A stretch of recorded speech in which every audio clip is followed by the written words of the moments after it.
اعوذ باللہ من الشیطان الرجیم بسم اللہ الرحمن الرحیم السلام علیکم ورحمۃ اللہ وبرکاتہ۔ خوش آمدید ہمارے یوٹیوب چینل پر۔ آج کی ویڈیو میں ہم نہایت ہی اہم موضوع کہ جو سورہ فاتحہ کی تفسیر ہے کہ جسے آیت اللہ روح اللہ خمینی نے اپنی گہری بصیرت سے بیان کیا ہے۔ سورہ فاتحہ قرآن مجید کی ابتدائی سورت ہے۔ اس ویڈیو میں ہم اس آیت کی گہرائی کو سمجھنے کی کوشش کریں گے تاکہ ہم اس کی حقیقت اور معنی کو بہتر طریقے سے جان سکیں اور اپنی زندگی میں ان تعلیمات کو اپنانے کی کوشش کریں۔ تو آئیے شروع کرتے ہیں اس روحانیت سے بھرپور سفر کو۔ اس کتاب کا آج انشاءاللہ کے آخری حصہ ہے، 5واں درس۔ جیسے پہلے بھی ہمیشہ بتایا کہ اس کتاب میں الحمدللہ کی پوری تفسیر نہیں ہے۔ آقا نے صرف لفظ جو 2 آیات ہیں بسم اللہ الرحمن الرحیم اور الحمدللہ رب العالمین کی تفسیر کی ہے۔ باقی اگر اس کا پارٹ 2 مجھے ملتا ہوگا، مجھے کنفرم نہیں ہے۔ بہرحال پچھلے باقی 4 ویڈیوز کے لیے آپ پلے لسٹ بنامے تفسیر قرآن پہ جا کر اس کو ملاحظہ کر سکتے ہیں۔ چلتے ہیں اپنی کتاب کی طرف۔ ایک اہم مسئلہ اس سے پہلے کہ گزشتہ مطالب سے مربوط مسائل کو بیان کروں، یہاں مناسب سمجھتا ہوں کہ ایک اہم نقطہ ذکر کرتا چلوں، ممکن ہے کہ مفید بھی ہو اور ضروری بھی، اور وہ یہ ہے کہ اہل نظر اور صاحبان علم کے درمیان اختلاف کی وجہ کبھی بھی یہ ہوتی ہے کہ وہ ایک دوسرے کی زبان پورے طور پر نہیں سمجھ پاتے، کیونکہ ہر گروہ اور قوم کی اپنی مخصوص زبان ہے، اور جب وہ ایک دوسرے کی زبان سے ناآشنا ہوتے ہیں تو خواہ مطلب دونوں کا ایک ہی کیوں نہ ہو لیکن آپس میں اختلاف کر لیتے ہیں۔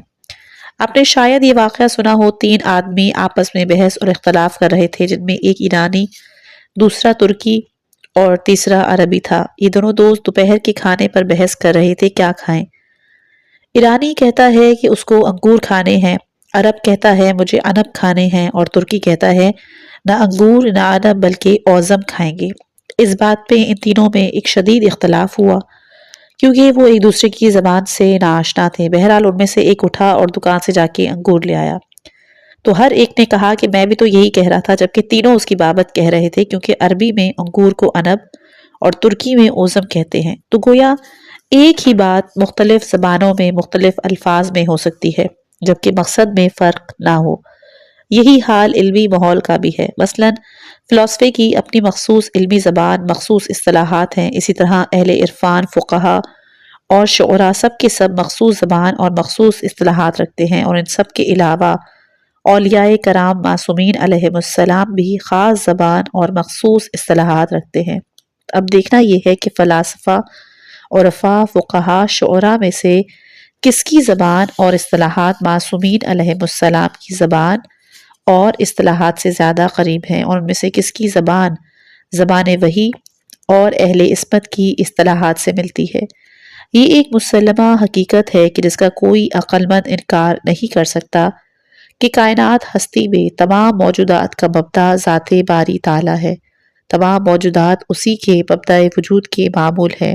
وہ سرچشمہ فیض وجود ہے۔ دنیا میں کوئی شخص ایسا نہیں کہ جو کسی مخلوق کو خدا مانتا ہو، یعنی کوئی بھی اس بات کا قائل نہیں کہ مخلوقات میں سے کوئی ایک مخلوق خالق اور آفریدگار ہے۔ البتہ علت و معلول کے الفاظ استعمال کیے جاتے ہیں، لیکن جو معنی اور مفاہیم سمجھے جاتے ہیں ان میں اختلاف پایا جاتا ہے۔ یعنی کوئی اہل علم علت و معلول سے کچھ سمجھتا ہے اور کوئی کچھ، بس اس سے اختلاف رائے پیدا ہوتی ہے۔ اب دیکھنا ہے کہ عرفاء نے جو تعبیرات اختیار کی ہیں ان کی وجہ کیا ہے۔ کسی نے امر نے انہیں ان تعبیرات کے اختیار کرنے کی متوجہ کیا ہے۔ اسی طرح دوسرے اہل نظر حضرات کی تعبیرات کے بارے میں دیکھنا ہوگا کہ ان کی وجوہات اور اسباب کیا ہیں۔ بہرحال تحقیق سے پتہ چلتا ہے کہ ہر گروہ نے خدا اور خلق کے بارے میں مختلف تعبیرات کی ہیں۔ فلسفے کا ایک گروہ ایسا ہے کہ جنہوں نے علت و علل، معلول اول اور معلول ثانی کے الفاظ استعمال کیے ہیں، علیت و معلولیت کے عنوان سے بحث کی ہے۔ بالخصوص وہ فلاسفہ کہ جو ظہور اسلام سے پہلے تھے، ان کی تعبیرات یہی خوش تعبیرات تھی، یعنی علیت و معلولیت، سببیت و مسببیت، مبدا وغیرہ۔ ہمارے فقہائے عظام بھی علیت اور معلولیت جیسی تعبیرات اختیار کرنے میں کوئی حرج نہیں سمجھتے۔ اس کے علاوہ خالق و مخلوق کی تعبیرات بھی لاتے ہیں، اسے بھی ممنوع قرار نہیں دیتے۔ البتہ ان تمام ارباب نظر میں کچھ اہل عرفان ایسے ہیں کہ جنہوں نے اپنے مخصوص نظریات کی روشنی میں مختلف تعبیرات کی ہیں، مثلا ظاہر و مظہر، تجلی و متجلی۔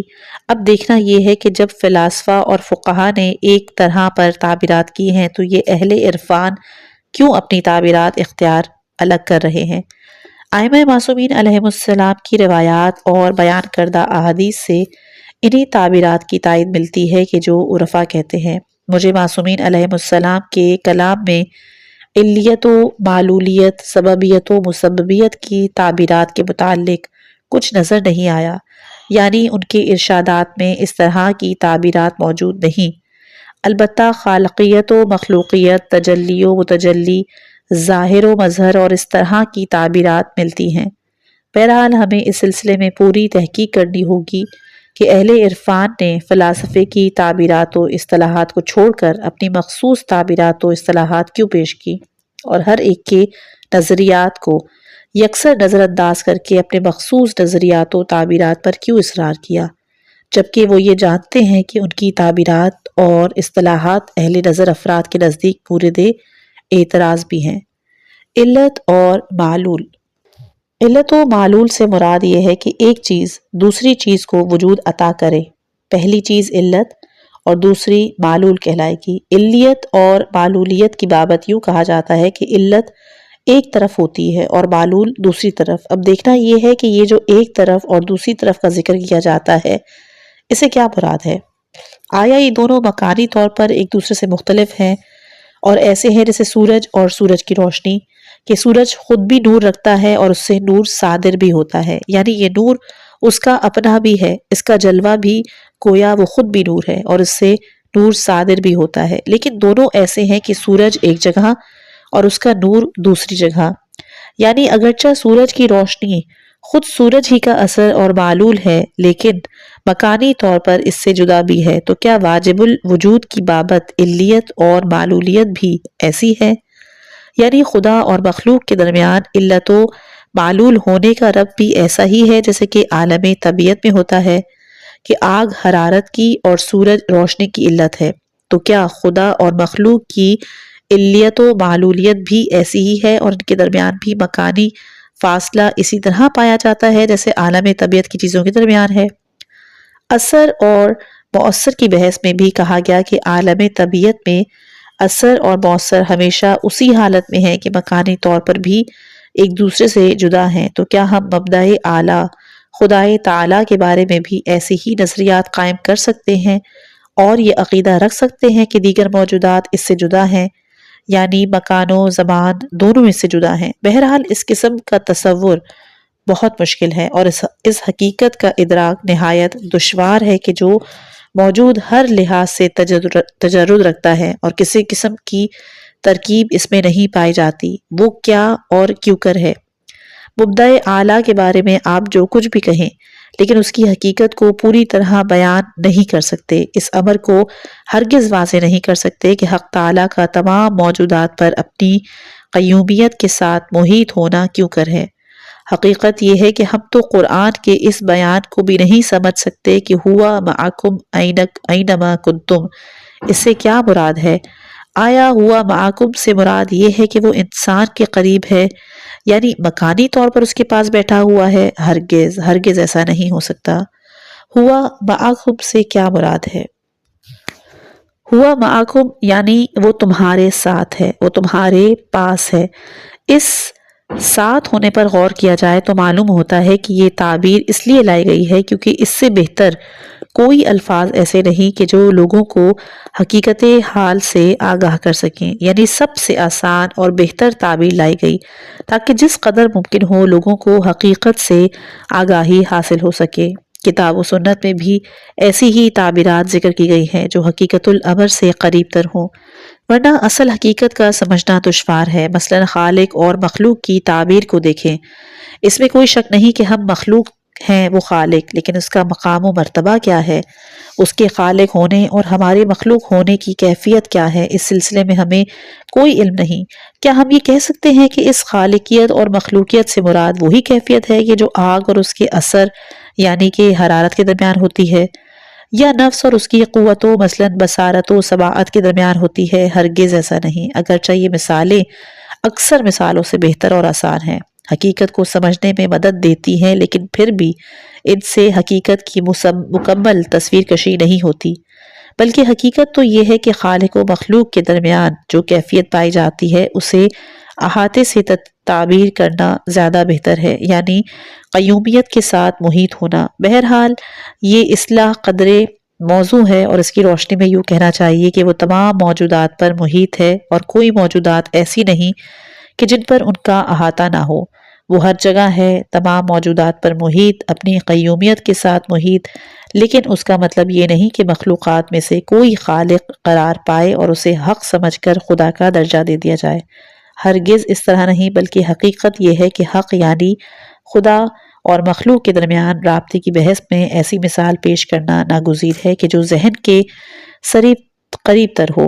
البتہ کچھ لوگ بے توجہی کے سبب ایسے الفاظ، تعبیرات اور اصطلاحات لاتے ہیں کہ جو صحیح نہیں، جیسا کہ بعض حضرات کہتے ہیں کہ یہ سب کچھ وہی ہے، تو اس سے مراد یہ لیا جاتا ہے کہ ایسا ہرگز نہیں ہو سکتا، لیکن تعبیرات و اصطلاحات ایسی لائی جاتی ہیں کہ جن سے غلط فہمی پیدا ہو جاتی ہے۔ مثلاً فلسفے نے جو کہ اسلامی دنیا سے تعلق رکھتے ہیں، وہ بھی اپنی تعبیرات اور اصطلاحات میں یوں کہتے ہیں: صرف الوجود کل الاشیاء ولیس بشیء منہا، حالانکہ کل الاشیاء اور لیس بشیء منہا میں تناقض پایا جاتا ہے، جبکہ وہ اس بات کو بیان کرنا چاہتے ہیں کہ اس میں کسی قسم کا نقص نہیں پایا جاتا، بلکہ وہ واجب الوجود کمال محض ہے، کمال ہی کمال ہے، جبکہ باقی سب موجودات ناقص ہیں۔ اس لیے لیس بشیء منہا کہا جاتا ہے، گویا ان کی مراد یہ ہے کہ وہ ہر لحاظ سے کامل ہے، اس میں کسی قسم کا کوئی نقص نہیں پایا جاتا، اور جب وہ ہر قسم کے نقص سے پاک ہے تو یہ ممکن نہیں کہ اس میں کسی کمال کا فقدان ہو، بلکہ کائنات میں جو بھی کمال کا حامل ہوگا وہ در حقیقت اسی کے فیض سے ہوگا، اس کا پرتو ہوگا، اس کا جلوہ ہوگا، اور جبکہ اس کی ذات میں جلوہ کمال کسی ترکیب سے خالی نہیں ہوگا تو وہ کمال ہی کمال ہوگا، بلکہ کل الکمال کہلائے گا، یعنی ایسی ذات کے جو کمال محض ہے۔ اور اسی طرح کل الاشیاء کا نقص کل الکمال ولیس بشیء منہا سے مراد یہ ہوگا کہ کسی قسم کا نقص اس میں نہیں پایا جاتا۔ لہٰذا صرف الوجود میں کل الاشیاء کا مطلب یہ نہیں کہ موجودات بھی صرف الوجود ہیں، اس لیے صرف وجود اور کل الاشیاء اس کے ساتھ لیس بشیء منہا بھی کہتا ہے، یعنی وہ یہ کہنا چاہتے ہیں کہ وہ تمام الکمال ہے اور کمال ہی کمال ہے، جبکہ دوسرے موجودات ایسے نہیں اور وہ تمام الکمال نہیں، لیکن وہ ذات حق تعالی کمال ہی کمال ہے، اس لیے اس میں ہر کمال پایا جاتا ہے، اور کوئی ایسی چیز متصور نہیں کہ جسے کمال کہا جا سکتا ہو اور اس میں نہ ہو۔ کچھ لوگ ایسے بھی ہیں کہ جو جہان طبیعت کی پستیوں میں اس قدر گھرے ہوئے ہیں کہ ہر چیز کو اپنی مادی اور طبی معیاروں پر پرکھنے کی کوشش کرتے ہیں، اپنے محدود اور غیر معنوی اصولوں کی روشنی میں حقائق کی تصویر کشی کرتے ہیں۔ اگر فطرت سلیمہ کے تقاضوں کے مطابق حقیقت کو سمجھنے کی کوشش کرے تو کوئی نزاع ہی واقع نہیں ہو سکتا، یہ تمام نزاعات اور طبیعت کے درمیان رسا کشی کا نتیجہ ہے، جبکہ ان دونوں کے معیار میں فرق ہے۔ تاریخ کی تلخ حقیقتیں اس امر کی شاہد ہیں کہ جب کوئی نزاع رونما ہوا، اس کی بنیادی وجہ یہی معیار ہائے طبیعت کی پیروی تھی، جیسا کہ حضرت موسیٰ علیہ السلام اور فرعون کے درمیان ہونے والے نزاع کی بابت صورت حال واضح ہے کہ اگر فرعون بھی حضرت موسیٰ علیہ السلام کی طرح فطرت کی زیبائیوں سے دل لگا کر انہیں طبیعت کے ساتھ ہم رنگ نہ کرتا تو ان کے درمیان کوئی نزاع ہی واقع نہ ہوتا۔ یہ سب نزاع اس دل لگی کا نتیجہ ہے جو فطرت کے مقدس جمال سے آنکھیں چرا کر طبیعت کی رعنائیوں کے مجازی حسن کے ساتھ ہوتی ہیں۔ فطرت کو طبیعت کے زوال پذیر مزاج سے ہم آہنگ کرنے کی کوشش ہی انسان کو حقیقت سے دور کر دیتی ہے، جس کے نتیجے میں تنازعہ کی فضا قائم ہو جاتی ہے۔ تنازعات سے بچنے کے لیے اس امر کی ضرورت ہے کہ فطرت کی پاکیزہ اقدار سے محبت کی جائے، ہر اس چیز سے اجتناب کیا جائے کہ جو فطری اقدار کی پامالی کا سبب بنے۔ ائمہ اطہار علیہم السلام کی دعاؤں میں خاص اصطلاحات۔ ائمہ علیہ السلام کی دعاؤں میں جو خاص تعبیرات اور اصطلاحات ذکر کی گئی ہیں ان میں غور کیا جائے تو حقیقت حال واضح ہو جاتی ہے اور اس بات سے آگاہی ہوتی ہے کہ فلاسفہ، اہل عرفان اور دیگر ارباب فکر و نظر کی تعبیرات اور اصطلاحات کیا ہیں۔ ائمہ اطہار علیہم السلام کی اصطلاحات سے کس قدر ہم آہنگ اور ہم رنگ ہیں۔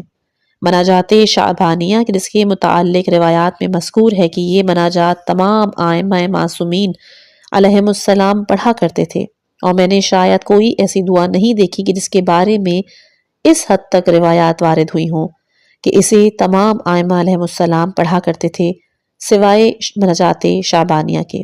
اس مناجات میں ایک تعبیر ہے: الہی حب لی کمال الانقطاع الیک وانر قلوبنا بضیاء نظرہا الیک حتی تخرق الابصار القلوب۔ اس کے آگے لجلالک تک کی 4-5 لائنیں ہیں۔ یہ ہیں ہمارے ائمہ علیہم السلام کی تعبیرات۔ یہ وہ پاکیزہ کلمات ہیں کہ جو ہمارے ائمہ ادا کرتے تھے۔ میری کوشش ہوگی کہ یہ جو الفاظ ہیں میں ان کی ایک تصویر اسکرین شاٹ پہ لگا دوں۔ چلتے ہیں کتاب کی طرف کہ اس دعا میں کمال الانقطاع الیک طلب کیا گیا ہے۔ حبلی کمال لا انقطاع الیک ایک عظیم جملہ ہے۔ امام خدا سے کمال انقطاع کی دعا مانگ رہے ہیں، حالانکہ کمال انقطاع کی منزل عبادت اور ریاضت کے بعد خود بخود حاصل ہو جاتی ہے، تو گویا امام انہی مراحل کے طے ہونے کی دعا مانگ رہے ہیں اور خدا سے ان مراحل کے طے ہونے کی توفیق طلب کر رہے ہیں۔ یہ ایک عظیم مرحلہ ہے، بہت عظمت رکھتا ہے اور اس میں عظیم معانی پوشیدہ ہیں۔ حبلی کمال الانقطاع الیک، اس کے بعد فرض کرتے ہیں وانر ابصار قلوبنا، ہمارے دلوں کی آنکھوں کو منور فرما۔ یہ دل کی آنکھیں کیا ہیں کہ جن کے نورانی ہونے کی دعا مانگی جا رہی ہے؟ یہ بصر یعنی دل کی آنکھ کیا ہے؟ امام اس کے ساتھ حق تعالیٰ کو دیکھنا چاہتے ہیں۔ یہ سب باتیں سوچنے کی ہیں کہ یہ دل اور یہ دل کی آنکھیں کیا چیز ہیں، اس سے مراد کیا ہے؟ انر ابصار قلوبنا بضیاء نظرہا الیک، یعنی ہمارے دلوں کی آنکھوں کو اپنے دیدار کی روشنی سے منور فرما۔ یہ آنکھیں، یہ دل، یہ دیدار کی روشنی کیا ہے جس کا تذکرہ امام کر رہے ہیں؟ اور اس کے بعد یوں عرض کی حتی تغرق ابصار القلوب وحجب النور، یعنی ہمارے دلوں کی آنکھوں کو اپنے دیدار کی روشنی سے منور فرما تاکہ دلوں کی آنکھیں نور کے حجابوں کو پھاڑ ڈالیں۔ اور اس کے بعد حقیقت تک رسائی کا ذکر یوں کرتے ہیں فَتَسَلِّ إِلَى مَعْدَنِ الْعَظَمَةِ وَتَسِيرُ أَرْوَاحُنَا مَعَلَّقَةَ بِغَيْرِ قُدْسِكَ، معدن عظمت اور پھر روح کا اس خاص کیفیت میں معلق ہونا معنی خیز ہے۔ اس کے بعد عرض ہوا وَلَا حَزَّةَ فَسَحْقَ لِجْلَالِكَ، اس میں بھی عظیم راز پنہاں ہے۔ لفظ سعق قرآن پاک میں حضرت موسیٰ علیہ السلام کے بارے میں ذکر ہوا۔ نہایت ہی باعظمت مقام، تمام مراحل جو ذکر کیے گئے بہت عظیم، یعنی دلوں کی آنکھوں کا منور ہونا، حجابات نور کا پھٹنا، معدن عظمت تک پہنچنا وغیرہ سب کے سب ایک خاص معنی رکھتے ہیں۔ یہ معدن عظمت خدا کے سوا کون ہو سکتا ہے؟ آیا ممکن ہے کہ ذات کردگار کے سوا کوئی معدن عظمت ہو؟ کیونکہ معدن عظمت کہتے ہی اسے ہیں کہ جس سے تمام عظمتیں حاصل ہوں۔ تو اس معنی میں حقیقت الہی کے سوا کون ہے کہ جو معدن عظمت ہو، اور پھر ارواح کا اس خاص کیفیت میں معلق ہونا، یعنی قدس و جلال کردگار کے ساتھ آویزہ ہونا معمولی بات نہیں۔ جو شخص ان تمام مراحل و مراتب کی طرف متوجہ ہو وہ کبھی علت و معلول جیسی تعبیرات نہیں کر سکتا، کیونکہ ایسی تعبیرات اور اصطلاحات میں وسعت نہیں۔ یہ تو نہایت ہی محدود تعبیرات ہیں، پس علت و معلول اور اثر و مؤثر جیسی تعبیرات زیب نہیں دیتی، اور یہ خالق و مخلوق کی تعبیر و اصطلاح ذکر کی گئی ہیں۔ یہ بھی عامت الناس کے ذوق فکر کو ملحوظ رکھتے ہوئے، البتہ ان سب سے بہتر تجلی ہے، اگرچہ کہ وہ بھی اس لیے ہے کہ اس سے بہتر کوئی اصطلاح نہیں، ورنہ حقیقت اس سے بھی کہیں بالاتر ہے۔ حقیقت یہ ہے کہ حق تعالیٰ اور خلق کے درمیان رابطے کی کیفیت کا تصور اس کے تصدیق سے زیادہ مشکل ہے۔ البتہ اگر تصور حاصل ہو جائے تو تصدیق کا مرحلہ آسان ہو جاتا ہے، لیکن یہ تصور کیونکہ حاصل ہو یہ امر بہت مشکل ہے، یعنی یہ بات بہت دشوار ہے کہ ہم اس امر کا تصور کریں کہ ایک حقیقت وجود ایسی ہے کہ جو ہر جگہ ہے، کوئی جگہ ایسی نہیں جہاں وہ نہ ہو، اور یہ نہیں ہو سکتا کہ وہ کسی جگہ نہ ہو، بلکہ وہ تمام اشیاء کے باطن میں بھی ہے، ظاہر میں بھی ہے، اور اس طرح ہے کہ لا تخلی عنہ شیء، یعنی کوئی چیز اس سے الگ نہیں، کوئی جگہ ایسا نہیں جہاں وہ نہ ہو۔ اب ایسی حقیقت کو الفاظ میں کیوں کر بیان کیا جا سکتا ہے؟ آپ جس طرح بھی بیان کریں لیکن حقیقت کی تصویر کشی نہیں کر سکتے، لہٰذا اس کے سوا کوئی چارہ کار ہی نہیں کہ دعا کی جائے، اور وہی لوگ دعا کریں کہ جو اس حقیقت تک پہنچنے کی صلاحیت رکھتے ہوں، جیسے کہ مناجات شعبانیہ میں مذکور ہے۔ پس یہ جو ایک دوسرے کی تکفیر و تجہیل کرتے ہیں، در حقیقت تعبیرات اور اصطلاحات میں اختلاف کے سبب ہے، ورنہ اصل مطلب میں کوئی اختلاف نہیں۔ آپ خود غور کریں کہ اگر آپ اس ذات لا یزال کے بارے میں کچھ کہنا چاہیں تو کس طرح کہیں گے؟ کون سی اصطلاح استعمال کریں گے؟ آپ کو اس سے اندازہ ہو جائے گا کہ جو شخص ایسی تعبیرات و اصطلاح لا رہا ہے اس کے پاس اس کے سوا کوئی چارہ کار ہی نہیں، اس کا دل تو کچھ اور ہی چاہتا ہے لیکن وہ مجبور ہے، اس سے زیادہ کچھ نہیں کہہ سکتا۔ چنانچہ کبھی ایسا ہوتا ہے کہ اس کے دل میں ایک ایسا نور آ جاتا ہے، پھر وہ کہہ اٹھتا ہے کہ ہمیں اوست، یعنی سب کچھ وہی ہے، سب وہ ہے، سب وہی ہے۔ آپ بھی اپنی دعاؤں میں کہتے ہیں الا عین اللہ، اذن اللہ، ید اللہ، یہ سب تعبیرات کیا ہیں؟ خدا کی آنکھ، خدا کا کان، خدا کا ہاتھ، یہ سب کیا ہے؟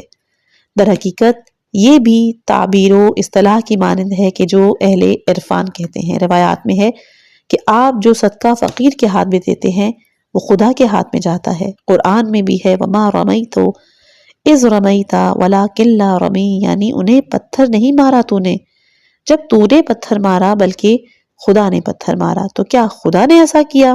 کیا اس سے مراد یہ ہے کہ خدا نے پتھر مارا؟ اس میں وہی معنی اور مفہوم پوشیدہ ہے جو آپ سب کہتے ہیں، لیکن وہ بیچارہ کہ جس کے دل میں نور حقیقت جلوہ گر ہو چکا ہے نہایت ہی احتیاط کے ساتھ تعبیرات لاتا ہے، اور جو کچھ مناسب سمجھتا ہے ذکر کر دیتا ہے، اور جو کچھ وہ ذکر کرتا ہے وہی قرآنی تعبیرات اور اصطلاحات ہیں۔ آپ قرآنی اصطلاحات اور دعاؤں کے الفاظ تعبیرات پر غور کریں تو معلوم ہو جائے گا کہ یہ جو اہل عرفان کہتے ہیں صحیح ہے، پھر ہم ان پر سوء ظن کیوں کریں؟ آپ غور کریں کہ جو شخص ایسی تعبیرات و اصطلاحات کا ذکر کرتا ہے اس کا مقصد کیا ہے؟ آخر اسے ان اصطلاحات ذکر کرنے میں کیا مجبوری ہے؟ وہ کون سی ایسی وجہ ہے کہ جس نے اسے ان تعبیرات کے اختیار کرنے پر مجبور کیا؟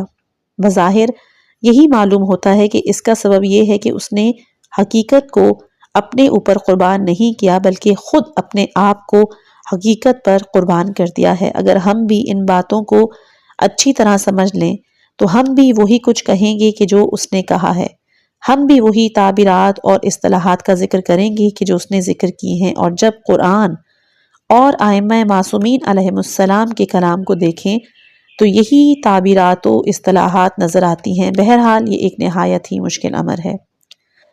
اصطلاحات کا دامن تنگ ہے، حقیقت الہیہ کی تعبیر الفاظ میں نہیں ہو سکتی۔ الفاظ اور اصطلاحات کا دامن تنگ ہے، اس میں اتنی وسعت نہیں کہ حقیقت الہیہ کو واضح کر سکے۔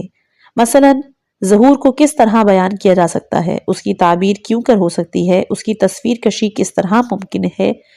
جیسا کہ ایک عام دعا میں اولیاء معصومین کے بارے میں ذکر ہے، لا فرق بینک وبینہم الا انہم عبادک خلقہا بیدک ورتقہا بیدک۔ یہ سب کچھ اس لیے ہے کہ تعبیرات کا دامن تنگ ہے، اس میں اتنی وسعت نہیں کہ حقیقت کی تصویر کشی کر سکے، لہٰذا وہی تعبیر لائی جاتی ہے جو سب سے زیادہ آسان اور حقیقت سے قریب تر اصطلاحات یقیناً دوسروں کی تعبیرات و اصطلاحات کی نسبت حقیقت سے قریب تر ہے۔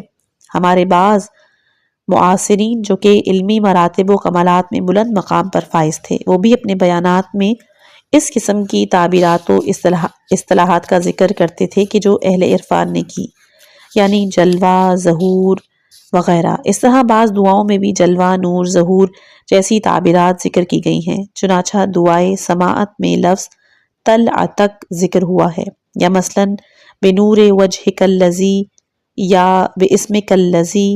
تو یہ سب تعبیرات ایک ہی حقیقت کی ترجمانی کے لیے لائی جاتی ہیں، ورنہ ایسا نہیں کہ اگر کوئی شخص علم عرفان سے کوئی مطلب بیان کرے تو فوراً کہہ دیا جائے کہ یہ کافر ہے۔ اس پہ کفر کا فتویٰ لگانے سے پہلے دیکھنا ہے کہ یہ شخص کیا کہتا ہے، اس کا مقصد کیا ہے۔ جب ان امور پہ غور کیا جائے تو یقیناً حقیقت حال واضح ہو جائے گی اور پھر انکار کی کوئی بھی گنجائش باقی نہیں رہے گی۔ یہ سب اختلاف در حقیقت انہی تین دوستوں والی باتیں ہیں کہ جو عنب، انگور اور اوزم کہتے ہیں، جبکہ سب کا مقصد ایک ہی تھا، لیکن تعبیرات اور الفاظ مختلف تھے۔ یہاں بھی یہی صورتحال ہے، کوئی علیت و معلولیت کہتا ہے، کوئی سببت و مسببیت کہتا ہے، اور کوئی کہ ہم کس طرح ایسی ذات کے بارے میں کچھ بیان کریں کہ جو ہر جگہ ہے، ہر جگہ ہونے کے باوجود موجودات میں سے کسی ایک جیسی نہیں۔ ایسی عظیم حقیقت کے بارے میں کس طرح کچھ کہا جا سکتا ہے، اس کی تصویر کشی کیوں کر ممکن ہے۔ چنانچہ کوئی کہتا ہے علی ید اللہ، علی عین اللہ، قرآن کہتا ہے وما رمیت اذ رمیت ولکن اللہ رمی، جو تجھ سے عہد و پیمان کرے اس نے خدا سے عہد و پیمان کیا۔ ان الذین یبایعونک انما یبایعون اللہ، اس طرح ید اللہ فوق ایدیہم۔ یہاں فوق سے کیا مراد ہے؟ آیا اس سے مراد معنوی فوقیت ہے یا یہی جہد ہے کہ جو اوپر کہلاتی ہے؟ یقیناً اس سے یہ جہد مراد نہیں لی جا سکتی، کیونکہ اس میں جسم و مکان کی بات آئے گی جس سے ذات کردگار منزہ ہے۔ اس فوق سے مراد معنوی فوقیت ہے، یعنی ایسی فوقیت اور اوپر ہونا کہ جسے الفاظ میں بیان نہیں کیا جا سکتا۔ یہ ایک ایسا فوق ہے کہ جسے ہم لفظوں کے ذریعے بیان نہیں کر سکتے، صرف اتنا کہہ سکتے ہیں کہ وہ حق ہے۔ اس کے علاوہ کوئی تعبیر و اصطلاح درست نہیں بنی۔ جس طرح کہ خداوند عالم موجودات ہستی کے ساتھ مخلوط ہونے سے بالاتر ہے، اس سے بھی بالاتر کہ وہ الفاظ اور معانی کے سانچے میں ڈھل سکے، اس طرح اس بات سے بھی بالاتر کہ ہم اس کے جلوے کو درک کر سکیں، اس کی حقیقت کو سمجھ سکیں کہ وہ کیا ہے، کیوں کر ہے۔ البتہ ان امور کی بابت ہمارا ایمان و عقیدہ نہایت پختہ اور مستحکم ہے، ہم ان کا انکار نہیں کرتے، لیکن تعبیرات و اصطلاحات کی تنگ دامنی کے پیش نظر اپنی محدودیت کے معترف ہیں۔ تاہم اس بات کے منکر نہیں ہو سکتے کہ کتاب اور سنت میں جو کچھ وارد ہوا ہے وہ درست ہے، حقیقت ہے، واقعیت ہے۔ چنانچہ قرآن و سنت کی زبان میں جب خلق کی بابت جلوے کا ذکر آتا ہے تو تجلی، ظہور اور اس قسم کی تعبیرات لائی جاتی ہیں، اور یوں کہا جاتا ہے کہ هو الاول والآخر وهو الظاہر والباطن وهو معکم اینما کنتم۔ اس طرح کی تعبیرات و اصطلاحات ذکر کی گئی ہیں جو کہ سب ایک ہی حقیقت کا بیان و ترجمان ہے، ایک ذات اور حقیقت کے مختلف نام ہیں۔ ان تمام الفاظ کا محور ایک ہی ذات ہے، تمام اصطلاحات اسی سے مربوط ہیں، ان تمام تعبیرات کا تعلق ایک ہی حقیقت سے ہے، اور یہ بات ہے کہ اصطلاحات کا دامن تنگ ہے ورنہ حقیقت ایک ہی ہے۔ اسلام احکام شرعیہ کا نام نہیں۔ اسلام کی بابت یہ امر واضح ہونا چاہیے کہ اسلام صرف احکام شرعیہ کا نام نہیں بلکہ یہ تمام فرعی احکام اس کی فرع ہیں۔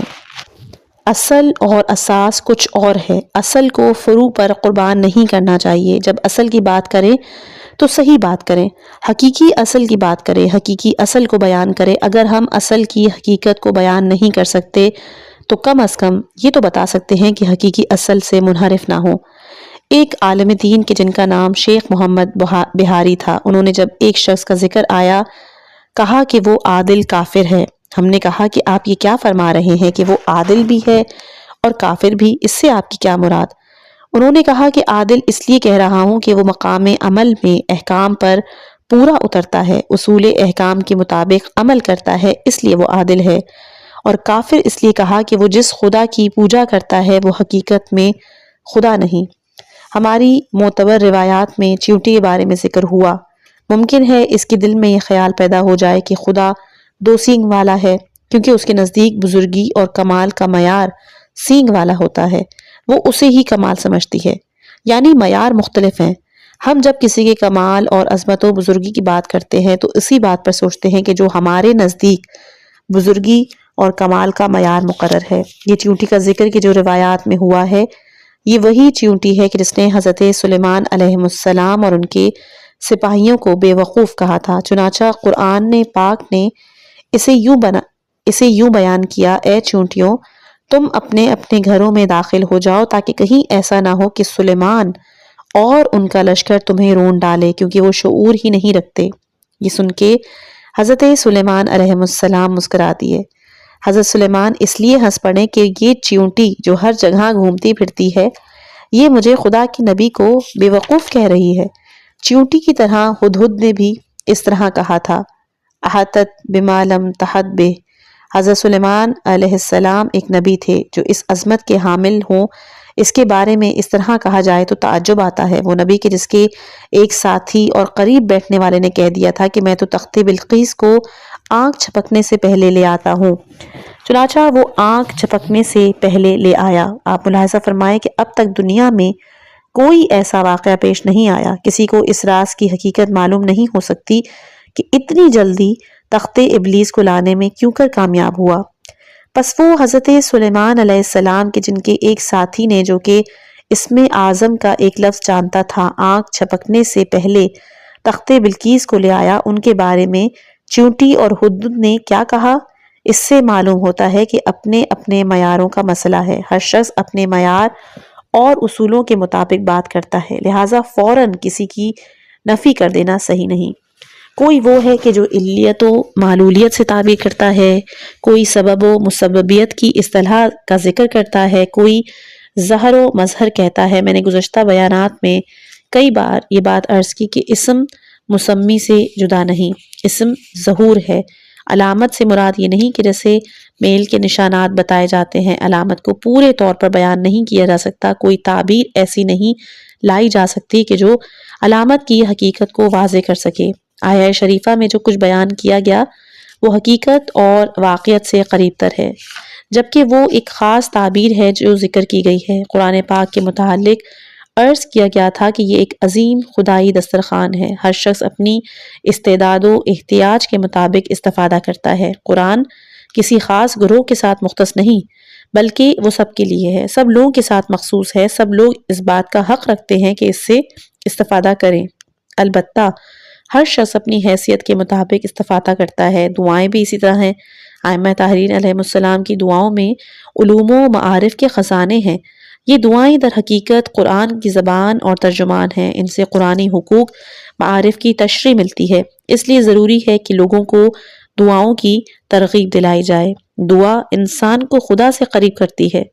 دعا ایک پاکیزہ عمل ہے، اس کے آثار بھی پاکیزہ ہیں، اور یہ کہنا ہرگز درست نہیں کہ اب ہم قرآن پڑھیں گے اور دعاؤں کی ہمیں ضرورت نہیں۔ یہ بات کسی بھی صورت میں صحیح نہیں۔ دعا انسان کو خدا سے نزدیک کرتی ہے، قریب کرتی ہے۔ دعا انس و محبت دل میں لاتی ہے۔ یہ لوگ جو کہ خدا سے انس و محبت کرتے ہیں، ان کی نظروں میں دنیا کی کوئی قدر و قیمت نہیں۔ یہ وہی ہیں کہ جو اپنے آپ کو بھلا کر ہمیشہ خدا کو یاد کرتے ہیں، جو کام بھی کرتے ہیں وہ خدا کے لیے انجام دیتے ہیں۔ تاریخ جن پاک باز مجاہدوں کے پاکیزہ خون سے بھری پڑی ہے، یہ وہی لوگ ہیں کہ جو دعاؤں کے عادی تھے، ہمیشہ خدا کی راہ میں جہاد کرنے میں سرگرم عمل رہتے، لہٰذا ان دعاؤں کی برکتوں کو نظر انداز نہیں کرنا چاہیے۔ قرآن اور دعا ایک دوسرے سے الگ نہیں، یہ اس طرح سے ہے جیسے کہ پیغمبر اعظم محمد مصطفیٰ صلی اللہ علیہ وآلہ وسلم قرآن پاک سے جدا نہیں۔ قرآن پاک اور پیغمبر ساتھ ساتھ ہیں، لہٰذا یہ کہنا غلط ہے کہ چونکہ ہمارے پاس قرآن پاک ہے تو اب پیغمبر کی ضرورت نہیں، ہرگز اس طرح نہیں۔ پیغمبر اور قرآن پاک کبھی ایک دوسرے سے جدا نہیں ہو سکتے، یہ دونوں ایک دوسرے کے ساتھ ہیں۔ اہل بیت علیہ السلام قرآن پاک سے جدا نہیں، چنانچہ رسول اعظم صلی اللہ علیہ وآلہ وسلم نے ارشاد فرمایا کہ یہ کبھی ایک دوسرے سے جدا نہیں ہوں گے یہاں تک کہ حوض کوثر پر مجھ سے آ ملیں گے۔ بس قرآن پاک اور ائمہ علیہ السلام ایک دوسرے سے جدا نہیں، لہٰذا ہمیں کبھی یہ بات نہیں سوچنی کہ قرآن پاک ائمہ علیہ السلام سے جدا ہے، یا یہ کہ قرآن پاک سے الگ ہے اور ائمہ الگ ہیں، یا یہ کہ دعائیں قرآن پاک سے الگ ہیں۔ کتب ادعیہ کا جلانا ہرگز درست نہیں. جو لوگ ایسا کرتے ہیں وہ غلطی پر ہیں. انسان جب اپنی حدود سے آگے قدم بڑھاتے ہیں تو غلطی، اشتباہ، غلط فہمی کا شکار ہو جاتے ہیں. خسروی ایک مورخ تھا. اس کی تاریخ معلومات بہت اچھی تھی، تحریر بہت اچھی تھی، لیکن وہ مغرور ہو گیا. اس کا غرور اس حد تک پہنچا کہ اس نے نبوت کا دعویٰ کیا، دعاؤں کا انکار کیا، قرآن کا انکار کیا، نبوت کے عظیم مقام و مرتبے کو اس حد تک نیچے لے گیا کہ خود اپنے آپ کو نبی کہلانے لگا. یہ سب کچھ اس لیے ہوا کہ اس نے دعا اور قرآن کو چھوڑ دیا. قرآن اور ادعیہ سب ایک دوسرے کے ساتھ ہیں. یہ عرفا، فلاسفہ، اہل عرفان، شعراء سب کے سب ایک ہی بات کرتے ہیں، اگرچہ کہ ان کی تعبیرات اور اصطلاحات مختلف ہیں، ان کی زبانیں مختلف ہیں، ان کے محاورات مختلف ہیں. شعراء کی مخصوص زبان اور اصطلاح ہے. حافظ شیرازی بھی انہی مسائل کو بیان کرتے ہیں کہ جو دوسرے اہل نظر کرتے ہیں. البتہ زبان اور اصطلاح میں فرق ہے، لیکن ضروری مقصد ایک ہے. سب ایک ہی حقیقت کی بات کرتے ہیں. بس ضروری ہے کہ لوگوں کو دعاؤں کی طرف مائل کریں، کیونکہ دعائیں اور کتب اور سنت سب کے سب خدائی دسترخوان ہیں، تاکہ ہر شخص اپنی احتیاج اور استطاعت کے مطابق اس دسترخوان سے استفادہ کرے. اب تک ہم نے جو کچھ بیان کیا وہ مقدمہ تھا، اصل مسائل کی تمہید تھی. اگر زندگی رہی تو ان تعبیرات کی بابت اور ان محاورات اور اصطلاحات کے سلسلے میں اپنی نقطۂ نظر کو بیان کریں گے. بہرحال ہماری بحث اس میں ہے کہ بسم اللہ الرحمن الرحیم میں الرحمن رحیم ہے، اور الحمدللہ رب العالمین میں رب العالمین ہے، اور پھر رحمان رحیم بھی ہے. بسم اللہ میں جو الرحمن رحیم ہے، آیا وہ اسم کی صفت ہے یا اللہ کی صفت ہے؟ اس میں دو احتمال موجود ہیں. اس کے متعلق انشاءاللہ کہ آئندہ بحث کریں گے اور واضح نظریہ اس حوالے سے بھی قائم کریں گے. یہاں ہوا جاتا ہے اس کتاب.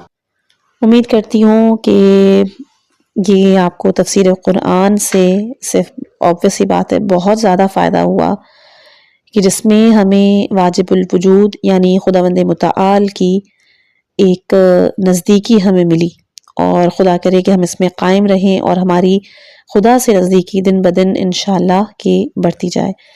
اس حوالے سے ایک چیز بیان کروں گی کہ جب میں اس کتاب کو شروع کیا تھا تو اس وقت جو انتصاب لکھا تھا اس میں تاریخ تھی 1989 کی، یعنی یہ کتاب بہت عرصے پہلے چھپی ہے.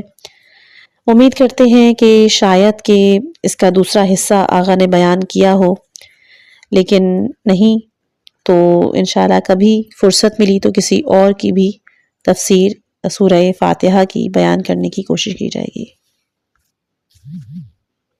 امید کرتی ہوں کہ آپ کو آج کی ویڈیو پسند آئی ہوگی. آپ نے سورہ فاتحہ کی تفسیر کے بارے میں نئی معلومات بھی حاصل کی ہوں گی. آیت اللہ خمینی رحمۃ اللہ علیہ کی گہری بصیرت نے ہمیں اس سورے کی اہمیت، اس کے مفاہیم کو سمجھنے میں مدد دی ہے. اگر آپ کو یہ ویڈیو مفید لگی ہو تو براہ کرم اسے لائک کریں، ہمارے چینل کو سبسکرائب کریں اور اس ویڈیو کو اپنے دوستوں کے ساتھ شیئر کریں تاکہ یہ علم زیادہ سے زیادہ لوگوں تک پہنچ سکے. اللہ تعالی ہمیں اپنی ہدایت سے نوازے. آمین. اگلی ویڈیو تک کے لیے خدا حافظ.